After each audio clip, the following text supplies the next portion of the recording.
Bueno, bienvenidos entonces a este video clase que corresponde a un video de la fisiopatología, donde básicamente vamos a hablar de agentes externos que causan enfermedad. Entonces, de forma general, ¿verdad? Y a manera introductoria, este, lo que vamos a tratar son diferentes factores o agentes externos que en ciertas condiciones específicas pueden causar enfermedad. ¿Por qué es importante esto de ciertas condiciones específicas? Bueno, porque no siempre estos agentes van a producir algún tipo de patología, sino que en ciertos individuos y en un momento dado van a generar la enfermedad como tal. Usualmente los efectos que van a tener estos agentes externos se pues, suelen clasificar en agudos y crónicos. A corto plazo, y lo más característico que va a ocurrir va a ser procesos inflamatorios, procesos de necrosis, es decir, de muerte del tejido, o reacciones de hipersensibilidad, es decir, momentos en donde el sistema inmunológico va a tener algún tipo de reacción contra alguno de estos agentes y va a producir algún fenómeno de tipo patológico.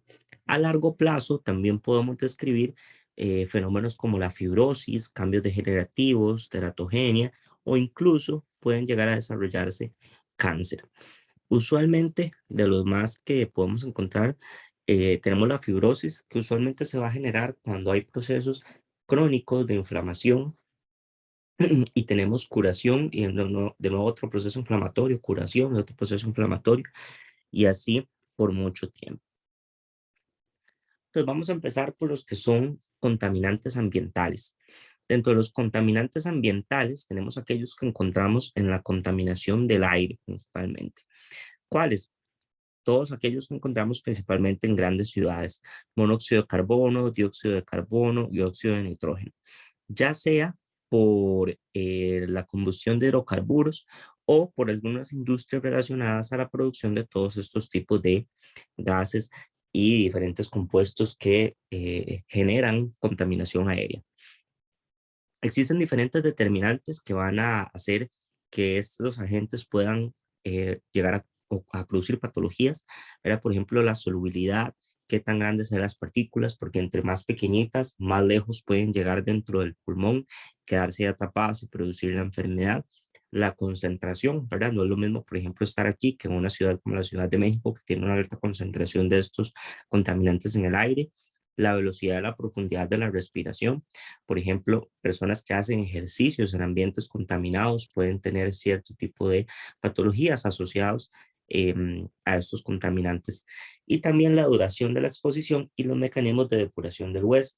Bueno, no es lo mismo una persona que vaya una vez a la ciudad a una persona que haya vivido toda su vida en una ciudad muy contaminada.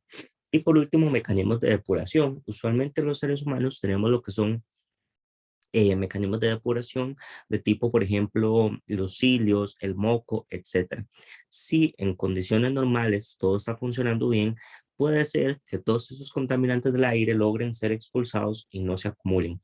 Pero en otras condiciones en donde hay alteraciones en estos mecanismos, pueden quedar ahí atrapados y eventualmente que se acumulen más fácil y generen la enfermedad. Otro de los contaminantes ambientales importantes y más frecuentes es el tabaquismo. Dichosamente ha venido a la baja su uso, aunque todavía es bastante frecuente en la población joven, ¿verdad? Sobre todo de lo que se conoce como de forma social, que eso igual tiene sus complicaciones. Es la causa más común de enfermedad prevenible y se asocia a muchas enfermedades. Existen, por ejemplo, un montón de cáncer asociados al fumado, colorectal, de cabeza y cuello, riñón, hígado, del tracto genitourinario, de pulmón, de mesoteliomas, leucemias de la cavidad nasal, páncreas, pene, estómago, cervix y algunos otros en los que se ha determinado que existe alguna asociación, pero todavía no queda muy claro, como por ejemplo el de piel y el cáncer de mama. Sin embargo, podemos observar que sí existen muchísimos en los que ya se probó. Además, el tabaquismo aumenta el riesgo, por ejemplo, de hipertensión arterial, el riesgo de enfermedad cardiovascular y también una de las enfermedades pulmonares más o con peor pronóstico, podríamos decirlo, como lo que es el EPOC, ¿verdad? La enfermedad pulmonar obstructiva crónica. Entonces, el tabaquismo puede ser causa de muchísimas enfermedades o contribuir a la generación de muchas enfermedades. Luego tenemos lo que son las neumoconiosis, que también entran dentro de lo que es la contaminación ambiental, que son enfermedades que se causan por depósitos pulmonares de diferentes partículas. Esas partículas pueden tener un origen inorgánico o un origen orgánico. Aquellas que tienen un origen inorgánico se conocen como, por ejemplo, el asbesto, sílice, polvos que derivan del carbón, berilio y algunos otros, que usualmente se asocian, ¿verdad? Por ejemplo, a lo que son ciertas industrias o la minería. Y luego tenemos polvos orgánicos, ¿verdad? Que básicamente hacen referencia a todos aquellos que provienen de un material muy fino, pero que proviene de alguna sustancia orgánica. Lo típico, ¿verdad? Por ejemplo, polvos de ciertos granos o algunos polvos que se producen a nivel agrícola, por ejemplo, de heces de aves, de algunas pastas que se utilizan en los animales, etcétera. O, ¿verdad? Típico también, humus que se puede encontrar también en algunas ciudades. ¿Okay? Al final, todo esto termina produciendo alteraciones principalmente a nivel pulmonar, de ahí que se conocen como neumoconiosis. Lo más típico de todas estas enfermedades es que generan un proceso que se llama enfermedad pulmonar intersticial difusa o EPI, en donde básicamente existen procesos crónicos de fibrosis. El problema con estos contaminantes es que no se generan enfermedad de forma tan aguda, sino que es una forma un poco mucho más crónica y que en el tiempo, ¿verdad? Termina perjudicando de forma importante a la persona. Aparte de los agentes ambientales, tenemos también lo que son todos aquellos que se conocen como agentes químicos o de naturaleza química. Dentro de los agentes químicos tenemos aquellos que se consideran terapéuticos, es decir, aquellas sustancias que se utilizan con algún fin médico, ¿verdad? Fármacos o terapias, pero que pueden llegar a producir alguna enfermedad. Em, Dentro de estos, ¿verdad? Existen todo lo que son efectos secundarios de medicamentos. Por ejemplo, ¿verdad? Hace mucho se utilizaban algunos medicamentos que son bastante agresivos. Dichosamente, pues conforme ha ido avanzando la medicina y la farmacología, se han desarrollado medicamentos que tienen menos efectos adversos, pero que eventualmente, qué sé yo, pueden llegar a producir en ciertos individuos, ¿verdad? En ciertas condiciones, un tipo de patología, ¿ok? Entonces, recordemos que esto aplica prácticamente para todos los medicamentos, pero existen algunos que tienen alguna mayor frecuencia. Por ejemplo, ¿verdad? Típicamente podemos hablar, qué sé yo, tal vez de la aspirina, ¿ok? Que la aspirina es un medicamento que si se toma de forma frecuente puede llegar a producir sangrados, principalmente gastrointestinales. Entonces, son sustancias, ¿verdad? Que en ciertas condiciones, ciertos individuos, como decía, pueden llegar a producir enfermedades. Y ejemplos hay muchos, pero bueno, ahí les dejo al menos uno como para que se hagan alguna idea. Luego tenemos todos aquellos agentes que son químicos, pero no terapéuticos. Usualmente van a ser sustancias que se utilizan con fines recreativos y que terminan provocando daño. Dentro de ellos tenemos drogas lícitas como por ejemplo el alcohol y también drogas ilícitas como la cocaína, la heroína, marihuana, algunos inhalantes, etcétera. También hay algunos otros agentes de uso industrial como por ejemplo el plomo que antes se utilizaba mucho en algunas pinturas. Eso ya fue erradicado porque se dieron cuenta que era tóxico, o el mercurio, por ejemplo, que viene también en los termómetros. ¿Verdad? No son terapéuticos, es decir, no se utilizan para nada en la medicina, digamos, en curación de enfermedades, pero sí en el día a día, ¿verdad? Es frecuente que aparezca su uso o la contaminación de seres humanos con ellos y por lo tanto que se dé algún tipo de patología. Después de los agentes químicos tenemos todos aquellos que son agentes físicos. ¿Okay? Dentro de agentes físicos podemos encontrar, por ejemplo, traumatismos mecánicos, descargas eléctricas, quemaduras, etcétera, que ya ahorita lo vamos a ver en más detalle. Bueno, vamos a empezar con aquellos que se consideran traumatismos mecánicos. Ahí hay un pequeño error en la diapositiva porque dice sustancias utilizadas que se me quedó pegado de la diapositiva previa, pero básicamente es todo aquello que implique algún estrés físico sobre el organismo. Podemos tener lo más típico, ¿verdad? Accidentes de tránsito, caídas o accidentes laborales. Dentro de los tipos de mecanismos que hay para accidentes de tránsito hay muchos, ¿verdad? Desde los traumas cráneoencefálicos, desde aplastamientos, desde atropellos, desprendimientos de miembros. Lo mismo pasa cuando hablamos de caídas, en donde más bien hay fracturas, etcétera. Pero entonces son cosas externas, ¿verdad? Al ser humano que están generando algún tipo de trauma de tipo físico, por ejemplo, generan algún tipo de estrés mecánico y terminan produciendo algún tipo de lesión sobre el individuo. También tenemos aquellas que se consideran como lesiones térmicas. Existen dos grandes extremos, ¿verdad? Las lesiones térmicas asociadas a calor o las lesiones térmicas asociadas al frío. Ambas, ¿verdad? En extremos de temperatura pueden generar lesiones sobre la persona. Em, las lesiones térmicas por frío en nuestro medio no son frecuentes, ¿verdad? Porque no vivimos en un lugar en donde realmente tengamos temperaturas extremas hacia el lado del frío. Pero las lesiones térmicas por calor sí suelen ser mucho más frecuentes, principalmente asociadas a la cocina o a incendios.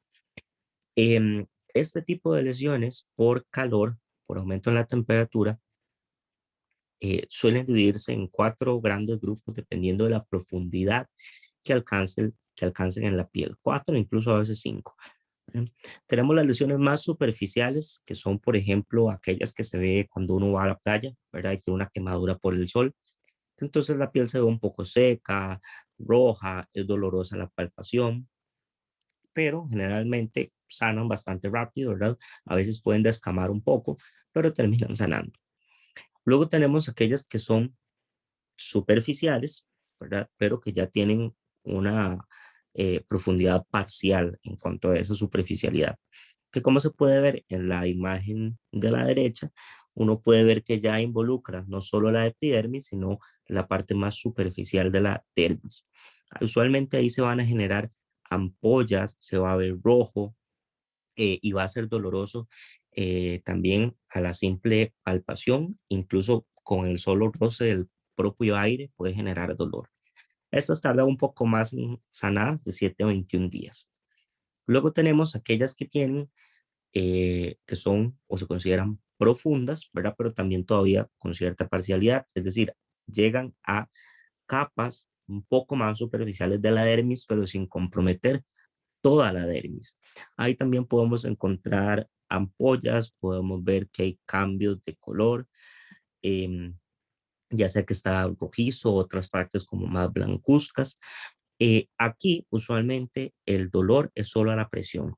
¿Por qué? Porque todas las demás terminales nerviosas asociadas a dolor suelen estar más superficiales. Entonces, al haber ya un daño, una quemadura en la parte superficial, todas las terminales nerviosas mueren. ¿Ok? Son dañadas y ya no transmiten dolor. Entonces, solo cuando hay una palpación profunda se va a producir. Usualmente tarda más de 21 días en sanar y en la mayoría de los casos requieren algún tipo de intervención quirúrgica, quitar todo el tejido que puede estar muerto. Luego tenemos las que involucran el espesor completo de la dermis, ¿verdad? Esas ya corresponden o ya se consideran profundas. Usualmente el tejido queda muy seco, ¿verdad? Se ve que ya no es elástico y puede quedar como, como lo que uno llama como achicharronado, ¿verdad? Que se ve incluso como con partes negruzcas, etcétera. Hay dolor también, solo la palpación profunda y no van a sanar por sí solas, siempre requieren de algún tipo de intervención quirúrgica. Y luego están las que son de muy alta profundidad, ¿verdad? Que puede involucrar tejidos ya fascias, músculo, incluso a veces hueso, ¿verdad? Em, el dolor también solo va a aparecer cuando hay palpación profunda y no van a sanar por sí solas. Hay que hacer siempre algún tipo de tratamiento quirúrgico para lograr sanar ese tipo de lesiones térmicas. También tenemos como agente físico las lesiones por electricidad. Usualmente tenemos, digamos, como diferentes rangos, ¿verdad? Ahí, por ejemplo, tenemos todo lo que son rayos, alto voltaje o bajo voltaje. Bajo voltaje, ¿verdad? Son como las que vemos al puro final y usualmente La duración, ¿verdad? De estas lesiones, digamos, en cuanto a la fuente de donde está viniendo el voltaje, suelen ser prolongadas y pueden provocar algunos em, tipos de alteraciones, por ejemplo, a nivel cardíaco, pueden generar arritmias como la fibrilación ventricular, pueden hacer también eh, contracciones tetánicas de los músculos respiratorios, lo que puede producir una depresión respiratoria importante, puede aparecer tetania en otras partes en otros músculos, perdón. En cuanto a las quemaduras que se ven, difícilmente se van a observar, ¿verdad? En general, las lesiones por electricidad generan algunas lesiones superficiales, pero no tienden a ser tan importantes o tan impactantes como las que son por alta temperatura. Y es muy común que generen lo que se conoce como un fenómeno de rapiomiolisis, en donde los músculos sufren ruptura y se liberan proteínas del músculo hacia la circulación. Y por lo tanto también después son excretadas por orina. La mortalidad de este tipo de em, lesiones suele ser baja. Luego tenemos las de alto voltaje, que son las que están en el centro.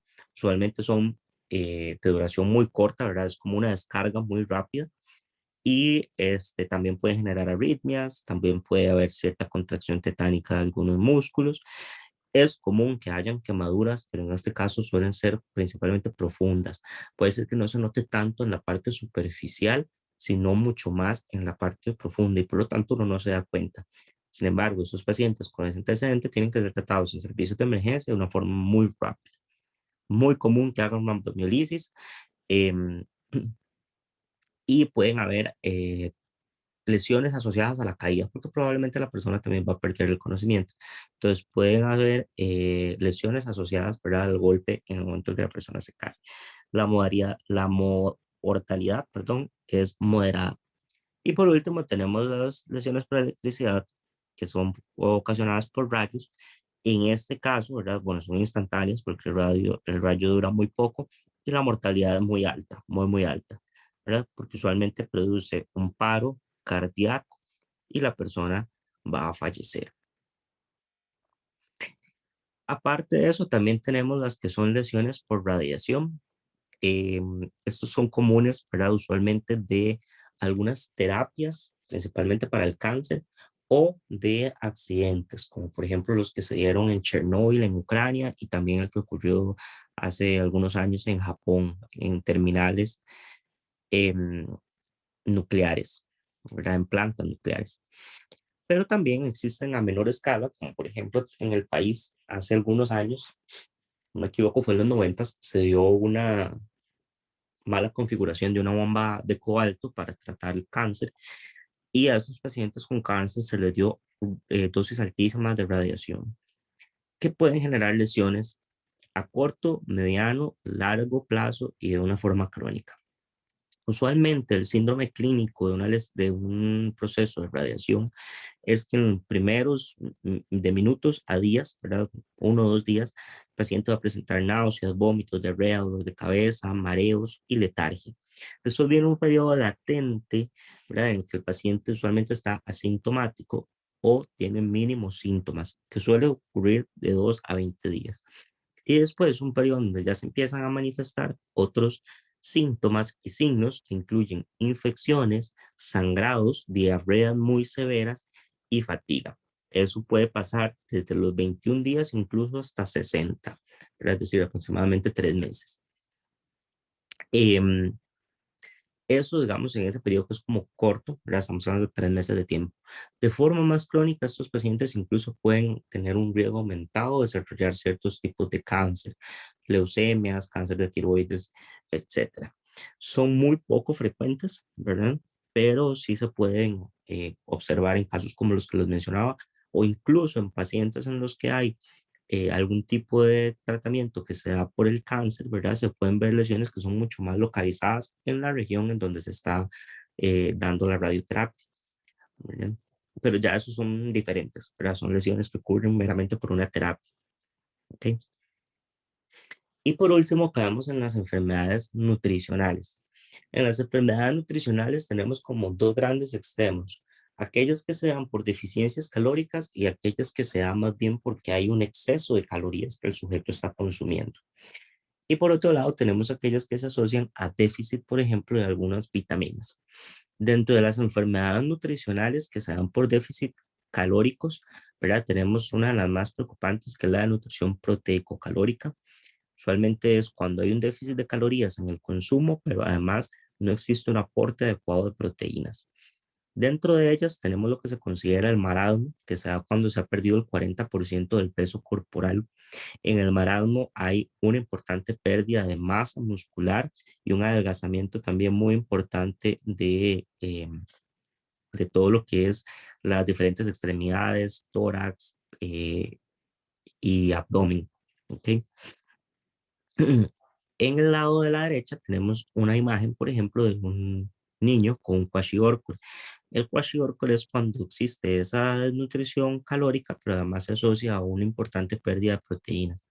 Estos chiquitos usualmente van a presentarse también con una dermatosis, ¿verdad? Que descaman parte de la piel y además van a presentar edema. Edema es cuando hay acumulación de líquido en el intersticio, ¿verdad? Es decir, lo que uno conoce como hinchazón. ¿Por qué se hinchan? Bueno, porque al haber menos proteínas en el cuerpo, en la sangre, parte del líquido, usualmente retenido por las proteínas, suele escapar hacia el intersticio. Y entonces por eso los chiquitos se ven edematosos. A veces inclusive pueden tener como unas pancillas ahí que se les hace, ¿verdad? Pero es pura agua, ¿ok? La desnutrición proteico-calórica, pues en Costa Rica se ha ido logrando eh, disminuir significativamente. Sigue habiendo, ¿verdad? Pero es bastante baja si uno lo compara con otros países en donde sí tienen problemas de alimentación mucho más graves. Y se observa principalmente, como les mencionaba, en niños. Luego tenemos lo que son trastornos de la alimentación. En este caso, también tienden a ser general por deficiencia de calorías, pero tienen asociados usualmente algún tipo de trastorno psiquiátrico. Primero de ellos es la bulimia nerviosa, en donde la persona come, pero además vomita. Entonces, se induce el vómito. Entonces, el problema, ¿verdad? Es que, pues obviamente, si come pero se induce el vómito, realmente no está aportando ningún nutriente y al final también está generando un daño que usualmente se suele ver a nivel de los dedos y a nivel del esmalte de los dientes. ¿Por qué? Porque el ácido del estómago, ¿verdad? Produce daños entonces en la piel y en la parte del esmalte en los dientes. Luego tenemos la anorexia nerviosa, donde más bien entonces son pacientes que tienen trastornos dismórficos en el sentido de que se ven a un espejo, ¿verdad? Y ven cosas diferentes a la realidad. Usualmente se ven con un peso mayor al que realmente tienen. Y esa anorexia nerviosa termina produciendo entonces que el paciente pues no coma. Estos dos tipos de trastornos usualmente se suelen asociar con trastornos psiquiátricos de forma importante y por lo tanto también la medicación, aparte de la terapia psicológica, incluye lo que es algún tipo de terapia de tipo psiquiátrica. Luego tenemos la pica, que es el consumo de sustancias que no son alimentos, pero que son extraños. Más típico es personas que comen tierra, pero también hay personas que comen, qué sé yo, plasticina, que se comen hielo, cosas que no tienen sentido, que realmente no están aportando mayor cosa, y se ha observado principalmente cuando existe algún tipo, ya sea de trastorno psiquiátrico o algún tipo de déficit, usualmente en minerales, ¿verdad? Por ejemplo, se ha determinado en personas que tienen anemia, ¿verdad? Usualmente anemias que ya tienden a ser más severas. Luego está el síndrome de rumiación. Básicamente son sujetos que comen, pero después regurgitan parte de lo que comieron. Y el trastorno por atracón, que son pacientes que tal vez pueden tener una alimentación normal o incluso bajita, pero en ciertos episodios de momentos comen y comen y comen y comen y comen de forma descontrolada, ¿verdad? Eso también suele suceder. Como les digo, la mayoría de estos trastornos tienen algún componente psiquiátrico importante. Y en el otro extremo, más bien entonces tenemos aquellos en los que hay un exceso de calorías en cuanto a la ingesta del paciente. Y es la obesidad, ¿verdad? La obesidad en Latinoamérica y en general en el occidente es una de las grandes pandemias que tenemos. Em, Suele clasificarse, ¿verdad? a partir de que la persona tiene un índice de masa corporal de más del 30. ¿Cómo se calcula el índice de masa corporal? Ustedes dividen el peso entre la talla al cuadrado. En una persona normal debe estar aproximadamente entre 18.5 y 25, ¿verdad? Ya de 25 a 30 se considera sobrepeso, más de 30 se considera obesidad. Y después usualmente ahí suele dividirse clase uno de 30 a 35, clase 2 de 35 a 40 y clase 3 más de 40. Em, ¿Qué es la situación acá? Bueno, que si bien es cierto la obesidad se hace clasificado a partir de un índice de masa corporal, eso no siempre va a aplicar. Hay personas que pueden tener un índice de masa corporal normal e igual tener, ¿verdad?, demasiada masa grasa en su cuerpo o igual tener alteraciones lipídicas o de triglicéridos, ¿verdad?, colesterol, triglicéridos, etcétera. Em, Así como pueden haber personas que caen, por ejemplo, en sobrepeso, pero realmente es porque tienen muchísima masa muscular. Entonces, aparte del índice de masa corporal, siempre es importante también definir cómo es la composición corporal de esa persona, ¿verdad? Si es que tiene mucho músculo, si realmente su peso es a expensas de grasa. ¿Cuál es el problema con la obesidad? Que la obesidad, aparte de los riesgos que incluye por sí misma, también se corresponde o va a proporcionar una causa o un antecedente muy, muy importante para otras patologías, enfermedades cardiovasculares, ¿verdad? Como el infarto, los eventos cerebrovasculares, em, aneurismas, hipertensión. También es un factor muy importante que precede a la diabetes. ¿Ok? Entonces, la obesidad como tal tiene todas sus alteraciones, que puede incluir también, por ejemplo, todas las dislipidemias, es decir, alteraciones en el colesterol, en los triglicéridos, pero además puede llevar también a todas estas otras enfermedades que les mencionaba. Y es una de las enfermedades que va en aumento, principalmente por los estilos de vida que lleva la sociedad occidental. Y es una de las enfermedades que es más prevenible, ¿verdad? Con una buena alimentación y con actividad física podríamos disminuir significativamente la incidencia y prevalencia de la obesidad. Y por último, como les mencionaba, teníamos lo que son las deficiencias de vitaminas. Las deficiencias de vitaminas en realidad suelen ser un poco raras, ¿verdad? De las más frecuentes es la de la vitamina D, que en los últimos estudios se ha determinado en poblaciones latinoamericanas, y sin embargo no suelen presentar tanta sintomatología en el caso de la vitamina D. Las vitaminas se dividen en lo que son vitaminas hidrosolubles y liposolubles. Aquellas hidrosolubles usualmente son todos los complejos de las vitaminas B. Bueno, pues ustedes van a ver que hay B1, B2, B3, B4, un montón de Bs. Entonces, todas aquellas que son del complejo de la vitamina B y la vitamina C van a considerarse vitaminas hidrosolubles. Cuando hay una mala alimentación, ¿verdad? O cuando la carga de vitaminas no es suficiente, es más probable que veamos datos de alteraciones mucho más rápidas en vitaminas que son hidrosolubles. ¿Por qué? Porque son mucho más fácilmente excretadas.